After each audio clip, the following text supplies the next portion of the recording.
In today's episode, Des and I are going to be discussing how your upload schedule affects the growth of your YouTube channel. And we're going to be sharing some tips and tricks to get you going so you can accelerate your growth and reach your audience so you can grow your channel faster and get going on YouTube.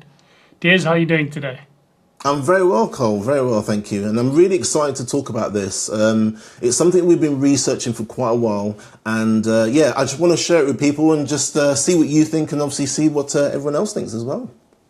Yeah, really excited to dive into it and see what you've got to share with us today. Excellent. Well, let's dive in. Let me just share my screen. Yeah, so what we're talking about today then, I've put this presentation together. It's called the 2026 YouTube Algorithm Truth. All right, truth is in inverted commas, by the way. This is my truth. This is what I've researched. And it's basically saying why your upload schedule is the key to data-driven growth. I don't know if many of the members know, but YouTube works on an AI algorithm now, okay? It's not generally, there aren't many people that are actually involved in this process anymore. It is an AI algorithm. And I think similar to a lot of the other social platforms, there's a lot of algorithms going on at the same time. Hundreds, probably even thousands of them, okay? So what we're doing in this edition is me just walking you through, if you are a new channel, what I feel that you need to do from the research that I've been looking at today. So let me just scroll down to the next slide. So the core conflict, it's not a quality problem. So a lot of new channels, and you've experienced this, Carl, they want to try and get their videos perfect, try and get the lighting right, try to get everything right, get it as perfect as they can. And generally what happens is they probably upload maybe a video every week or maybe 2 weeks or even 3 weeks because they've put so much energy into that first video. And you know what? If you did well in the early days, maybe a year or two ago, that worked quite well. But I actually think that the algorithm is changing now. And if you spend so much time on that first video and it doesn't get many views, in essence, what happens is it doesn't give enough data to YouTube. I don't know what you've been seeing.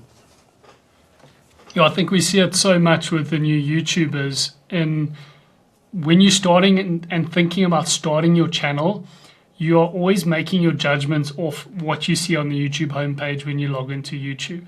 And just remember, I keep having to remind people, is what you're seeing on that YouTube homepage is the top 0.01% of videos on YouTube. And if you go and look at those creators that are appearing on your YouTube homepage, 90% of them are probably going to be YouTubers who have been around for 5, 10, some of them even 15 years, and they have entire teams helping them produce every single video. So you can't expect as a new YouTuber with your first video, unless you have production experience or you've been working in the video industry, to create a video as your first draft or first version as good as the guys have been doing for 10 or 15 years.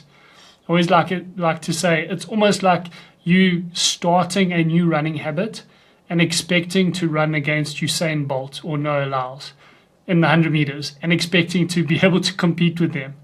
You're going to get thrashed. So understand where you're starting, and that should help set your expectations. And I love what you put together here, Des, because it really rings home for me.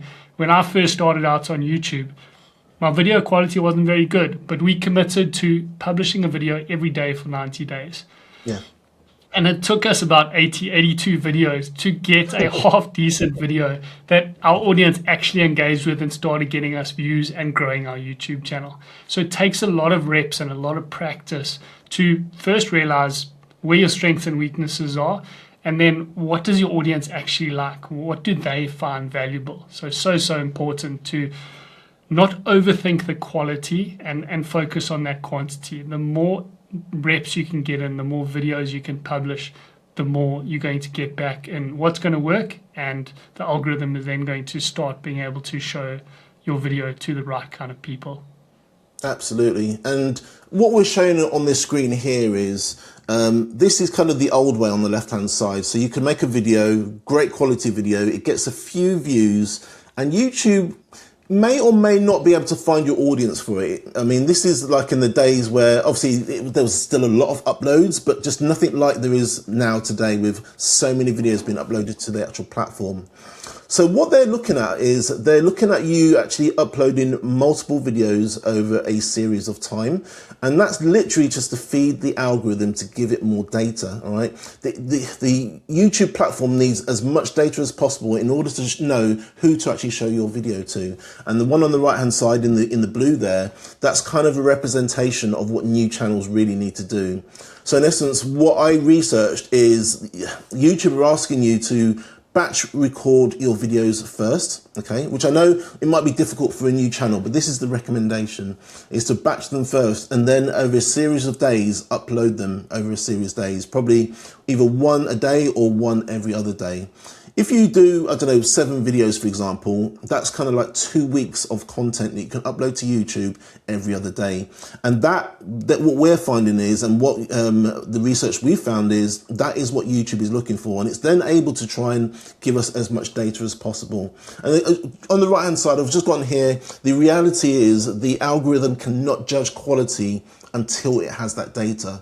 Before, it wasn't a problem as much. But now with the sheer amount of uploads and also the shorts as well, because obviously that's another load of videos that are coming in that weren't there before.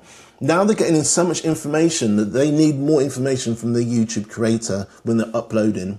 And that's the reason why that batch recording and then releasing over a period of time is what they're recommending at the moment, Karl.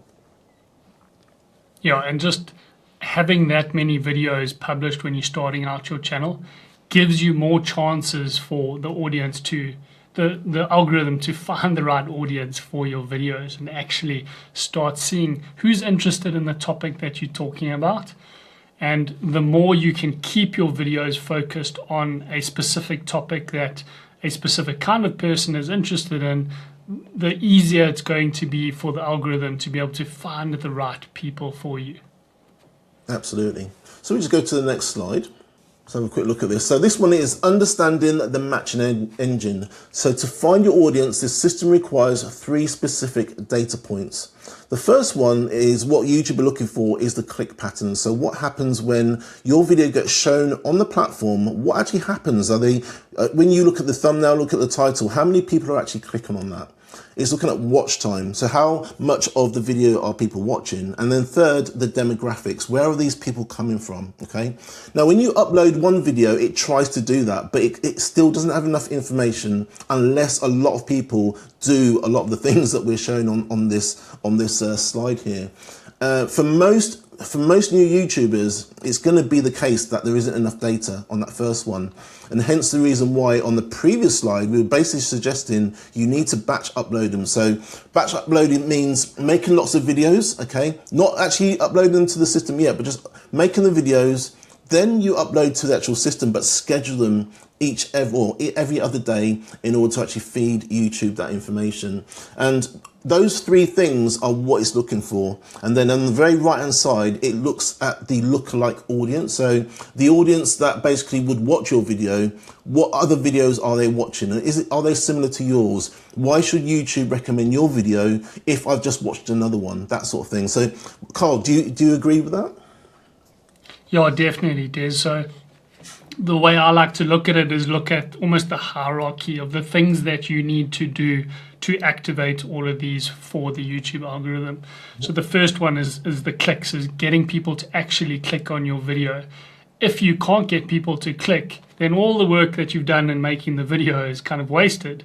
So I always like to say, let's front load the work. How do we get clicks? That's choosing the right video topics that our audience is interested in watching, and then crafting a title and a thumbnail to encourage them to want to click. So creating curiosity for your audience is going to help so much in getting more people to click and start watching your video. Once you've got that job done, once you've got people clicking on your video, we then get into the watch time. So how engaged are they and how long are they watching? And there's still a hierarchy even within watch time. It's your hook is more important than the first 30 seconds, which is more important than the second minute of your video. So front loading again your work and making sure you're crafting a really good hook to confirm that the reason why they clicked on the video, you're going to provide that answer or that solution or the information that they're looking for in what they are exactly interested in. And then YouTube looking for that lookalike audience is a really interesting way to look at how it's going to find a new audience for your videos. And everyone thinks that you put a video on YouTube and then YouTube starts trying to look for people for your video. It's actually the other way around. So when someone logs on to YouTube, YouTube is trying to find the best possible videos that's going to get them to watch and spend more time on YouTube. So the lookalike audience is really interesting. If someone is interested in snowboarding and you make videos about snowboarding, everyone that watches snowboarding videos, they're going to then start showing your video to them. And then looking at, once your video performs well just within the snowboarding niche, if your video was about snowboarding and GoPro footage, then they're going to widen your base and to show your video to more people that are also interested in the GoPro side of things. So that's where your lookalike audience comes in, where interests and niches kind of overlap. And that's how you can really grow your channel, is making your video appeal to more of an audience on a broader perspective. And the crazy thing is, Karl, you've been teaching this for years. I mean, none of this is really that new. I remember when I first joined your community and you started mentoring me, these are the things you would teach me at that time. And that was it's coming about a year and a bit ago now. So none of this is new. It's just not every channel, not every new creator is actually doing this, but they have to do it now.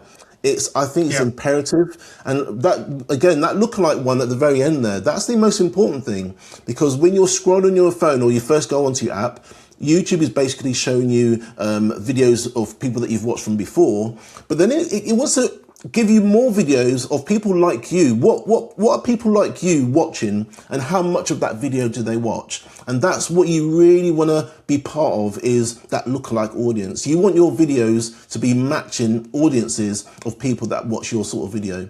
And again, this is something that's got to happen now. I think people could have put it off in 2024, 2025, but in 2026, with these new AI algorithms, this sort of thing is imperative. Definitely, Des. And the better you do this, the more likely you are to get that breakout that we're all looking for, that everyone wants to get to that next level with your YouTube channel. Sure.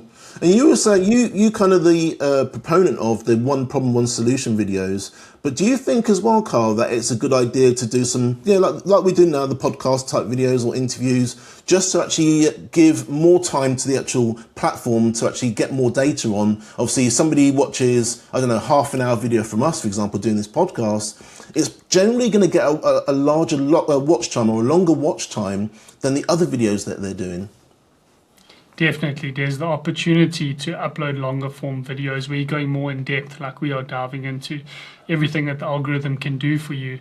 Those are great opportunities to increase your watch time. And as YouTube sees that, then they start finding more of your lookalike audience and pushing you out to more people. So such a great opportunity to use right now. Excellent, excellent. So let's have a look at the next slide. Okay, so this next slide, Karl, is the mathematical reality of the data gap. So what most YouTubers do, and I think most new YouTubers do it, is they upload once a week, because obviously they're busy, they've got work, they haven't got time to make videos every single day and upload them every day. But generally what happens is that worked, even from last year, 2025, but now you can't do that now. If you're a new YouTuber, uploading once a week is just not enough. It doesn't give the YouTube enough data.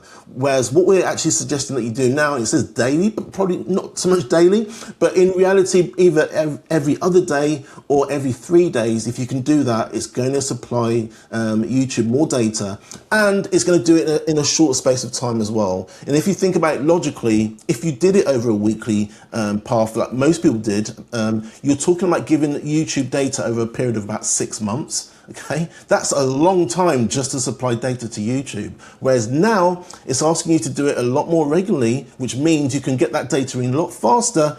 And we're thinking about, I don't know, on average about 2 months, and it's on about 24 plus data points within 60 days. So that's kind of what YouTube are asking for at the moment, and that's what I'm recommending a lot of our members to do now, Karl.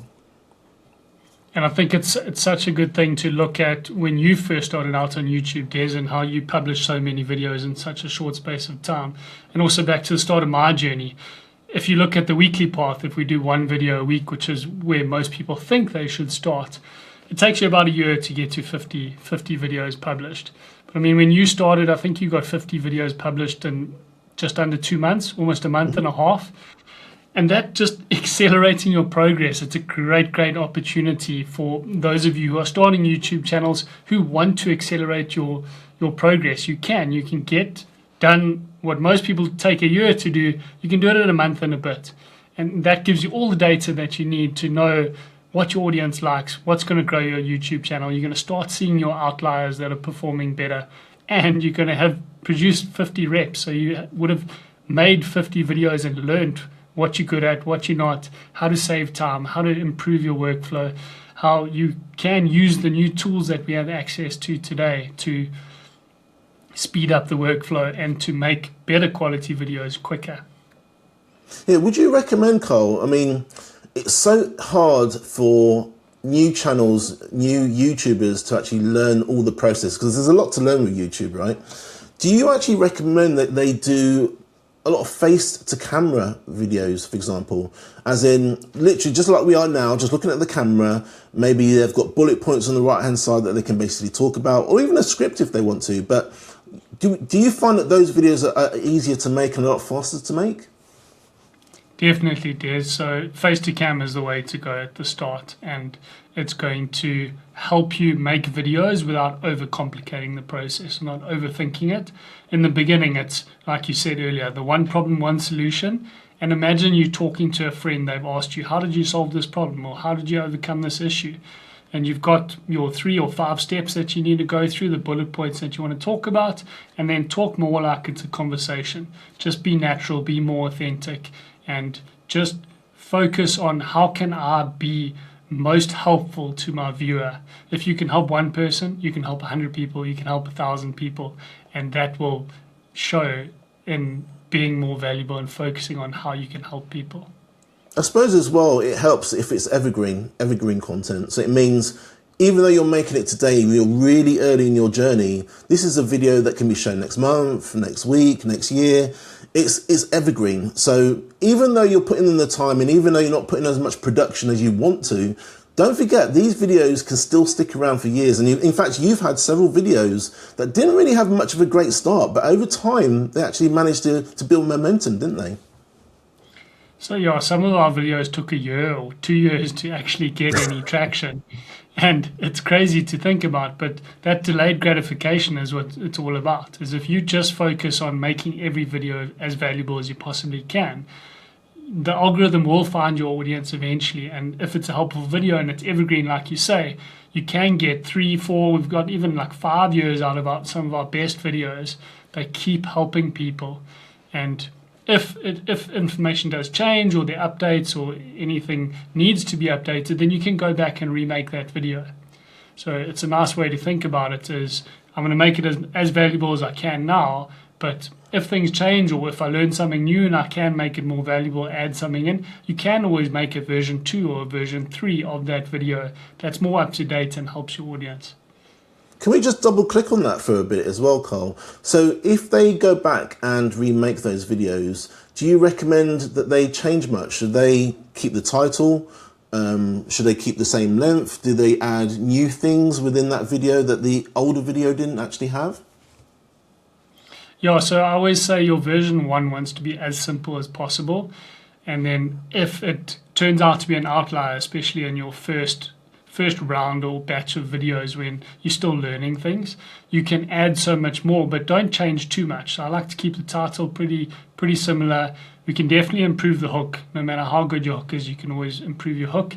And then I do like to add more value into it and spend a little bit more time. Because you know it's a winner, you can invest more time in adding more value, adding a little bit more to the script that you're going to say, and making it a bit more valuable.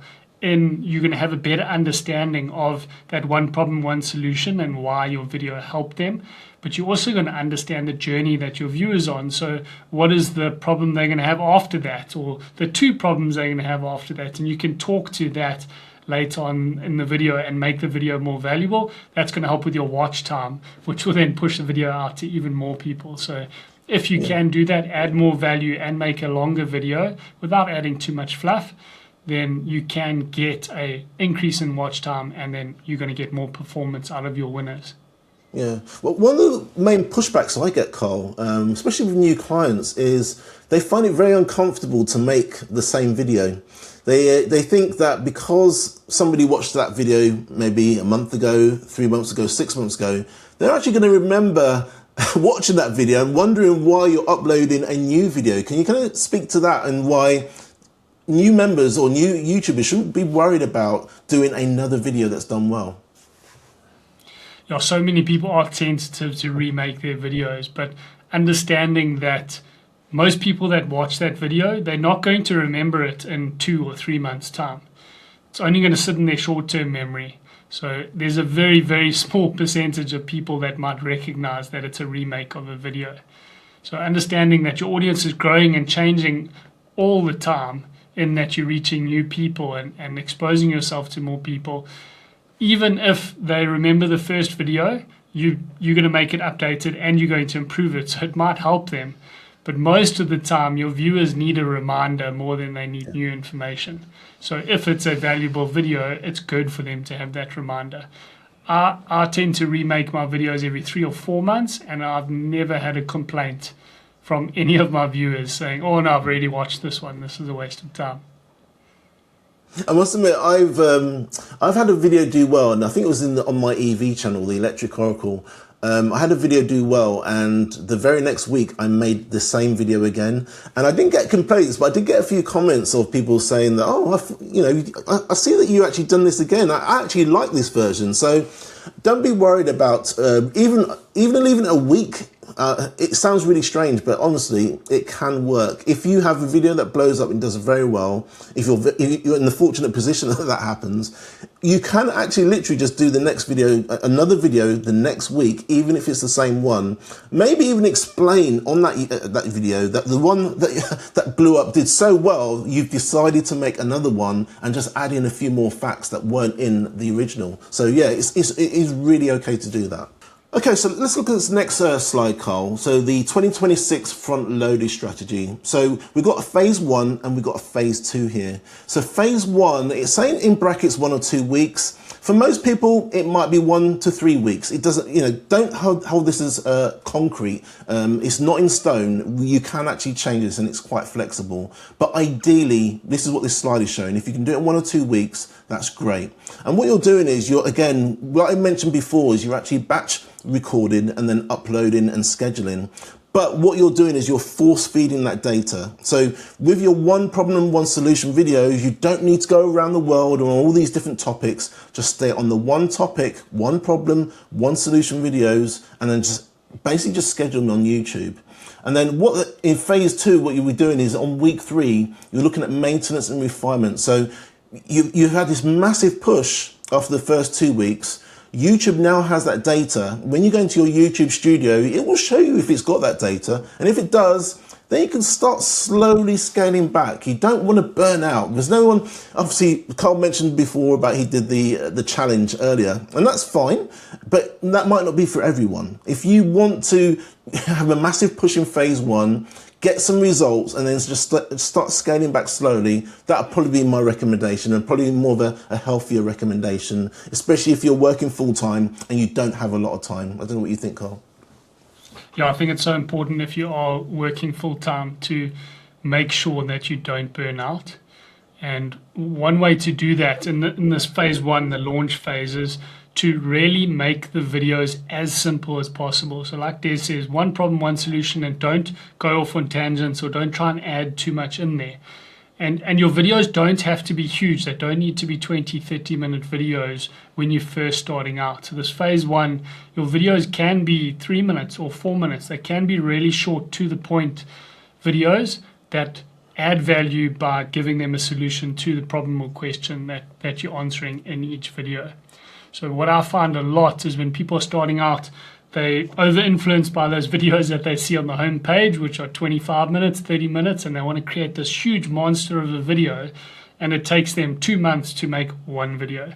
So we really want to fast track that. And how can we break up that big video that you want to create into 7 or 8 little videos that all fit together? So once you've solved the one problem, the next problem is the next video, and you can kind of link your first 5 or 6 videos together in a sequence, in knowing you're answering the 5 or 6 most important questions that your audience currently has or that they're interested in, but keeping it small and manageable. That's going to chunk your videos and make it more manageable, especially if you're working a full-time job and trying to do this on the side.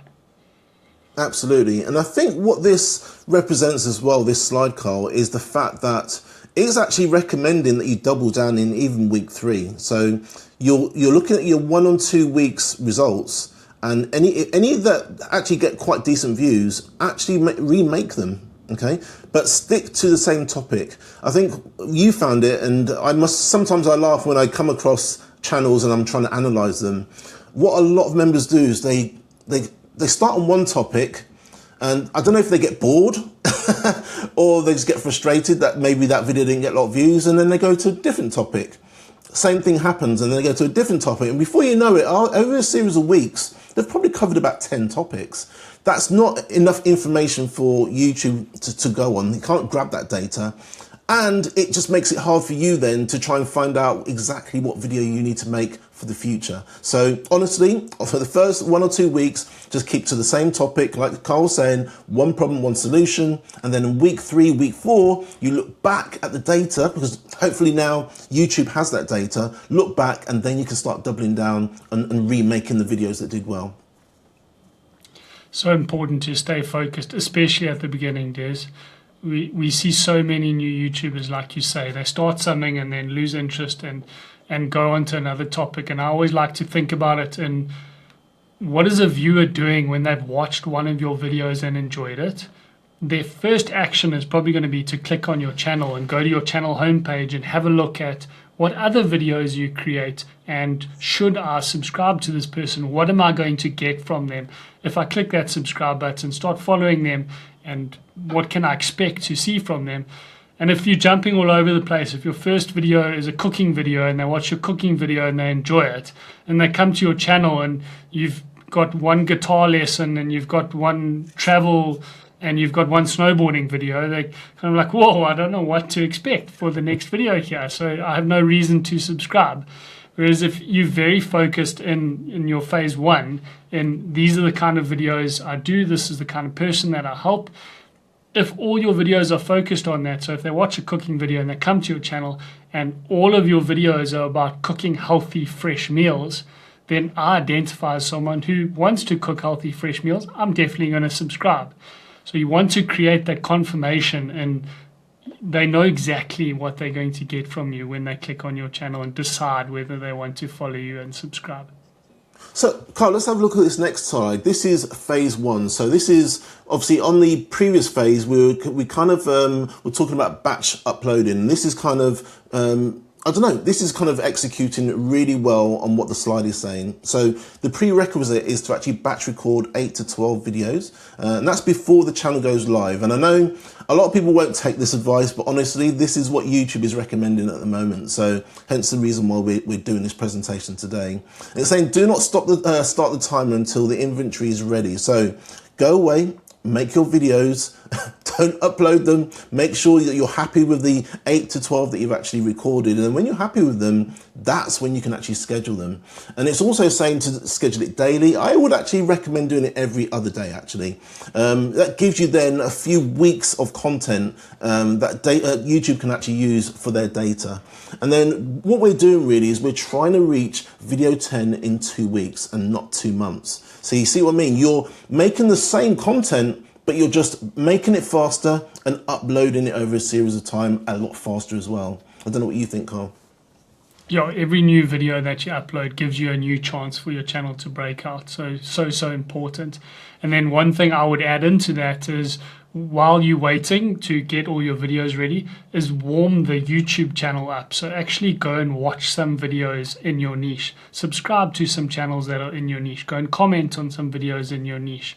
And that's going to give YouTube a little bit more data about, hey, this is the topic that I'm interested in making videos about, but I also like watching videos on this specific topic. And that's going to give more data to those first 10 videos and help YouTube to focus the interest of your channel. I remember what you said way back when, Karl. You were saying that when you start a new channel, if you can and if it's possible, only kind of watch the videos either from your competitors or videos of channels in the same niche. So again, when you actually go back onto the app and you go back to your channel, it shows you kind of what everyone else is up to, really. YouTube is going to show you kind of the best of the best. It's going to try and recommend the videos that are the best performing in your niche. I know not everybody can do it, but if you've got a specific channel, okay, literally just watch videos from your competitors and people within your niche, and it gives you so much information. Yeah, it's really nice to do that. Focus on your niche, and then every time you log into the YouTube homepage, you're going to get the best performing videos, which are probably going to have the best performing thumbnails and the best performing titles. So you can see, what are the current interests of my audience? What are they watching? What are they clicking on? And you can see which of those are performing really well as outliers for all those big creators. Absolutely. So let's move to phase 2. So let's look at this other slide, Karl. So phase 2 is the tactics, the sustainable routine. So by week 3 and onwards, we're basically dropping videos now, 2 to 3 videos per week. And it's saying, I don't know, an example between Tuesday and Friday. Again, that's going to vary. It's up to you. As long as you're uploading, that's the main thing. And then the optimization part. So we're analyzing the winners. So after that burst phase, okay, that first few weeks of actually just trying to get as much content on the platform as possible, we're now looking at the winners and what we can actually remake as one of the ones that we actually want to make regarding the videos that did really well. And then double down on the topics with the best click patterns and watch time. I'm going to let Karl go into this. He's a much better person with the analytics than I am, but double down on the topics, look at the click patterns and the watch time, and that basically just allows you to increase your video production when you see what's working. But Karl, I don't know if you want to talk to going into your YouTube analytics and what to look for. Yeah, I'll touch on it briefly on a broad perspective on it. So the click patterns, you can look at your click-through rate. It's not going to give you the full picture, but it's one of the data sets that we're going to look at the beginning that's going to give you a good indication of which of the interests or the topics for the videos that you've chosen that your audience is the most interested in, and then looking at your watch time, which is your average view duration. And then we also want to look at session time, is how long after someone's watched your video are they spending on YouTube. That's a big thing that YouTube likes to look at. The more you can keep people inspired and keep them interested in watching more videos, the better your video is going to perform and the more YouTube's going to push it out to people. Because YouTube's incentive is always who is going to keep people on our platform for the longest so they can show more ads to the viewers. And that's really where you want to focus your 2 core reflections in the beginning when you're publishing those videos, and as you head into phase 2 and start getting more consistent here, is which of the videos that we're publishing are getting the most clicks, why they're getting the most clicks, starting to understand your audience better, understanding their desires and their dreams and what they're most interested in, what's top of mind for them, and then which of the information that you're sharing or the problems that you're solving for them in your videos leads to the best watch time. So your audience retention is really important to look at there. That's great, Karl. Thank you so much. And let's have a look at the next slide.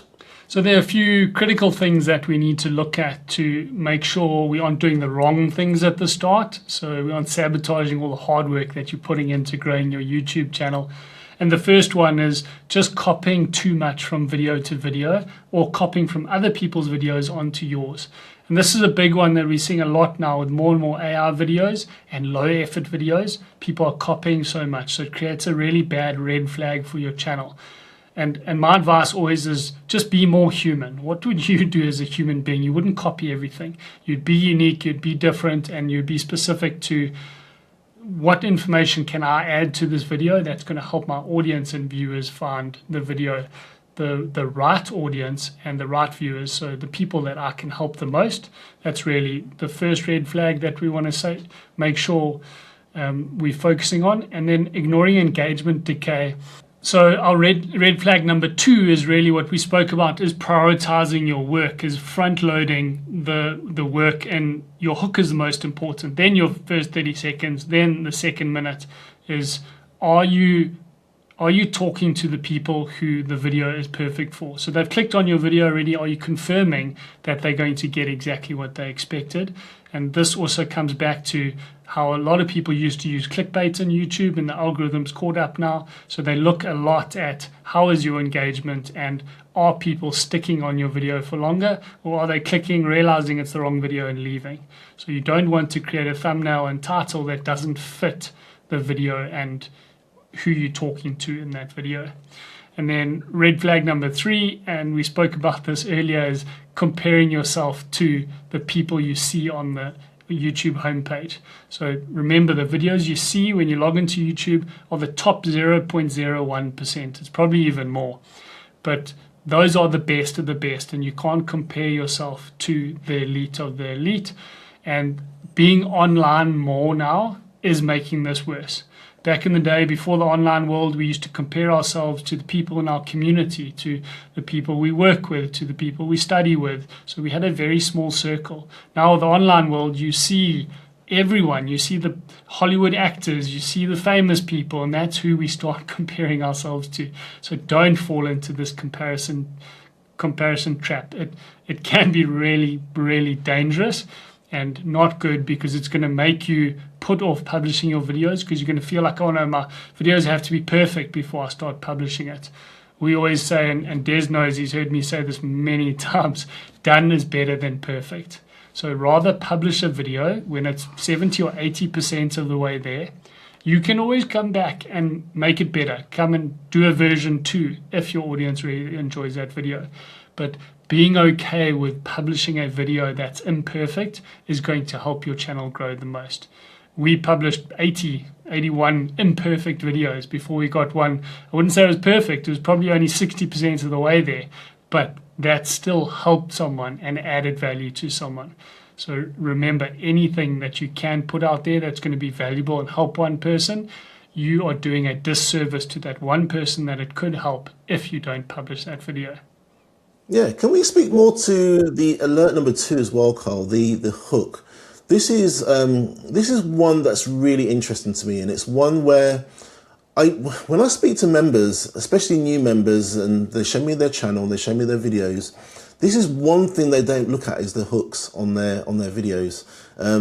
They know there's a hook, they know there's an intro, but they don't spend a lot of time on it. And they definitely don't go back and look at the videos that did really well with the great hooks as well. So maybe you can speak to that a little bit. Why is it important to have a look at the hooks, and what exactly should you look at if you're actually making a great hook? Yeah, so when we speak about hooks, I always like to think of an example where there's urgency in getting an answer to a specific problem. So think of someone who's broken down on the side of the road and they need to learn how to jumpstart their car. So they search on YouTube, how do I jumpstart, and then insert specific car. There'll be a video showing someone how to jumpstart. But imagine that person started with a hook in, I'm going to show you how to jumpstart a car, but first I'm going to show you the sports car that we've resprayed in this really nice purple and green.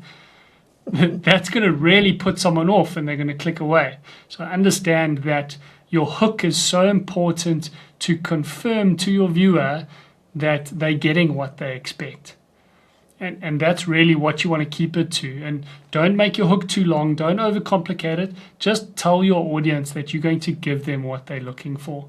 If you can focus on that in the beginning, you're going to do 10 times better than someone who's waffling or talking about something that's completely off topic for the video that they've clicked on and what they want to watch.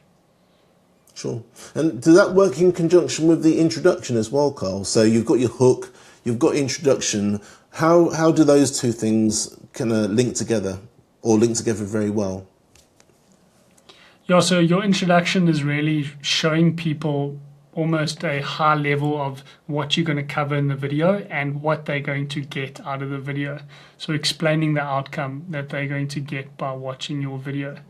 Just to reaffirm what you're going to do and also give them a little bit of a direction. And if your video is longer, if it's 8 or 10 minutes, understanding why it's important for them to keep watching your video all the way to the end. I think it's a bit like when somebody looks at the thumbnail and the title, they click on the video expecting what they actually saw in the thumbnail and title. And I suppose the hook obviously drags them in, but the introduction kind of just lets them know that they're in the right place and what you're actually going to tell them about what they saw on the thumbnail and the title. Yeah, I think with the hook and introduction, a nice way to look at it, and Hormozi keeps preaching this, it's proof, promise, plan. So what proof do you have that you can help them solve that problem? So just talking from experience and explaining the proof that you have, and then the promise, how you're going to solve the problem for them or what specific problem you're going to solve. And the plan is, I'm going to share my system with you. I'm going to explain the 3 steps that you need in order to get this problem solved. Would you recommend as well, and I know you've done this in the past, is having, 4 or 5 hooks ready? So instead of just obviously coming up with a hook and then recording the video, maybe in your community or even in my community, just posting it in the actual, make a post or comment with those 4 or 5 hooks, and then just get everybody to vote on them. And then obviously whoever is the owner of the community can then come in and maybe try and put you right on which hook you should use and what sort of words you should have in it. Yeah, the really nice thing the advantage to doing that is you practicing 4 or 5 hooks for every video you do. So as we get those reps in, you're going to accelerate your learning and you're going to start seeing patterns of which hooks are better than others. And getting feedback from the community or feedback from other YouTubers is going to accelerate your progress, because you're going to then have a better product when you're recording. And then I really like what you say about recording 3 or 4 of those hooks, because you never know how they're going to come across or how they're going to sound until you see them in the edit. And having those 3 or 4 options really gives you leeway to play and work with in finding the best hook that is going to perform the best for you. So you can, with the hook being so important in your retention and how many people you keep watching your video, we really want to spend the right amount of time and make it as good as we possibly can. That's great. Thank you very much. And we'll have a look at the next slide. Yeah, so once you've finished this initial sprint at day 30, we really want to look back and reflect on what you've done. And there are 3 key things that we really want you to look at in trying to learn from your audience, learn from the algorithm, and give you the best chance in month 2 that we're going to head into.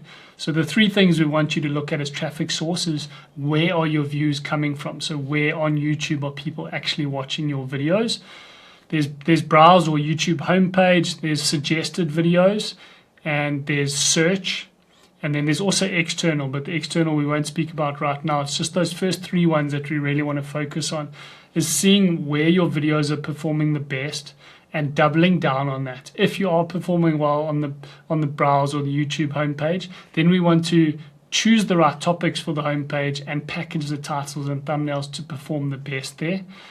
If you're performing well on suggested, so you're being suggested next to someone while someone else is watching another video, then you need a slightly different approach to perform really well there. And then search is also different. The search intent is way more specific and will probably you'll probably be performing better there if you're doing the one problem, one solution, because you're answering a question focused on that one problem, one solution. So our YouTube channel, most of our performance that's done really well has come from Google search because there's less competition there. So it's easier as a small YouTube channel to focus there and do really well when you're first starting out. The second one is your retention. So how engaged are your viewers? So how long are they watching? And we're front loading that again. So we're looking at how your hook is performing. Your hook should be 10 or 15 seconds. And then how's your introduction performing? That's the first 30 or 45 seconds. Seeing how many people are dropping off. And then why are they dropping off? Why are they not engaged? Does your video information or the content in your video not match the title and thumbnail? The better you match those, the better your retention is going to be. And then making sure that the information you're sharing is new and interesting and they feel like it's remarkable. If it's boring and they feel like they've heard it all before, they're probably going to click off and leave. So that's one thing to think about now when you're reflecting back and looking at your engagement graphs. And then that final one is the click-through rate. The click-through rate's not the be-all and end-all, but it's a really nice indicator to look at to see which of the videos your audience is most interested in clicking and watching, and that's going to give you a good idea in what videos you should double down on and which ones they're interested in and which ones they're not that interested in watching. Yeah, so can you actually, when you're making a video, Karl, can you actually make a video so it can be suggested more, for example, or it can be showing up in the browse stats more? Is it possible to actually make a video like that? Yes, definitely, Des. So just the way that you go about packaging the video and choosing your video topic, you're going for browse and suggested. You're going to be looking for topics that are newer or almost trending and that are going to spark a specific interest or a specific emotion with your audience. Those are the kind of videos that are going to start performing better in that arena. Excellent. And regarding the browse features as well, obviously, I know you've concentrated a lot more on search in your history, but you were saying that you're going to try to make more browse videos now in order to actually bring more people into your world instead of the narrower search videos that you've been making. Yes, yeah. So the challenge with browsers, you've got way more competition. So we're competing with all the channels now for a very limited space. So you do have to work a little bit harder, and it does make it a little bit more challenging to get your impressions on the YouTube homepage. But it's definitely an avenue to explore and to start making videos for. Sure. And I would also say as well, after about 20 to 30 days, if you are still struggling, I think it's probably worth pivoting to a different topic. It might not necessarily be the fact that the videos aren't very good. It just might be the wrong topic for your channel at that time. And it might be worth analysing those first 20, 30 days. And if you are still struggling, then yeah, I would recommend pivoting, trying another topic and doing the same thing again. So having that burst right at the very beginning, the first 1 or 2 weeks. And then after the 1 or 2 weeks, you basically analyse again what you've been doing, look back to see if there's any videos that have done well, and then obviously duplicate them and try to make them better. Add more features, add more statistics, some up-to-date news that's come in on that topic you could basically bring in. But yeah, if after 20 or 30 days you are still struggling, I think that's a good time to then pivot as well, Karl. Good plan. So one of the things I want you to think about in everything that we've given you today is how much YouTube success loves speed. The more action you can take, the quicker you can take actions without overthinking the whole process, without letting fear stop you, without letting your ego get in the way. That's the biggest thing we need you to focus on in the beginning. The faster you can move, the more actions you can take, the quicker you're going to grow your YouTube channel. And Des has seen that on all the channels he's built. I've seen that on my YouTube channel. The faster you move, the better we normally do. Yeah, I totally agree, Karl. I know it's not easy. I mean, obviously, a lot of us are working full time and trying to get the videos in very quickly and batch record is not easy. But if YouTube is something you want to do, if YouTube is kind of going to be the avenue to make more money, to bring in that little extra income, unfortunately, it's going to have to be something you're going to have to do now. You could get away with it in 2024, 2025, but in 2026, YouTube is looking for that data. And if you're not supplying that data, it's not going to know who to show your videos to. So honestly, speed to market is the key now, and especially in 2026 with all the algorithms that are flying around on YouTube. If you don't actually supply the data, it's just, you're going to struggle to actually get any traction on your YouTube videos. And if you have any questions about anything that we've spoken about today, please let us know in the comments down below. And I also want you to let us know what's holding you back from publishing your first video or your next video. We want to help you get past that initial hurdle and start making videos, start publishing them on your YouTube channel, and start seeing how amazing the growth is that you can access on YouTube. If you want to see the latest news and updates that are happening on YouTube, you can watch our next episode here where Des and I are deep diving into everything you need to know to grow your YouTube channel. Thanks for watching, and we'll see you in the next video.